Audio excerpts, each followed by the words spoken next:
So ayan, may dumating tayo ng mga bagong PA na hinihintay natin. Nakitagal-tagal na at nagsidatingan na sila. Pero di pa naman lahat ng PA dumating na, no? So may lumabas last week. Dito ako kasama.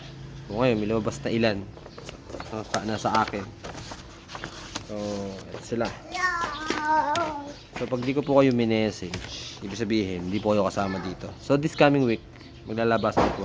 Bago matapos ang buwan na to, lahat ng pending natin na PA lalabas na. So ito yung mga ano niya, mga tawag dito, PAMI, nagtatanong mga PAMI ko ni PAMI, passenger insurance po ang PAMI, hindi po siya insurance ng kotse. So may dumating din tayo na isang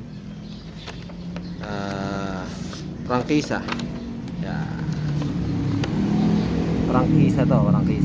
CPC na po ito. Ayan, dumating. Yeah. CPC.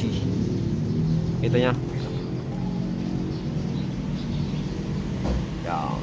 CPC yan. So ito yung proseso natin noon. Lumabas na. Sabay na binigay sa atin. So ito yung mga PA, ha?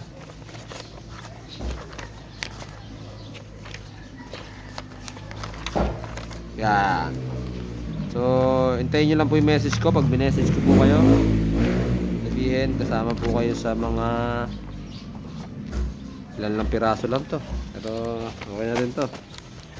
At least, mababawasan na yung ano natin. So, kung tatanungin nyo sa akin, yung expander ko, wala po dito. Ito. Tagal na nakatambak dito sa bahay. So, paluwal pa dyan. Ganun talaga. Ang kagandahan naman, sa una, paluwal ka. Then, after ilang taon, mananagana ka na. Ibig sabihin sa mananagana, kikita na. Di ba? Hindi ka na paluwal. Kakakitaan ka na. Kaya, kung ipapadrive mo, di maganda. Hindi ka pa din talo kasi mababawi pa din naman yung ginastos. Ganun naman talaga sa business. Kailangan sa una patalo. Ano ba to? So, yun lang po.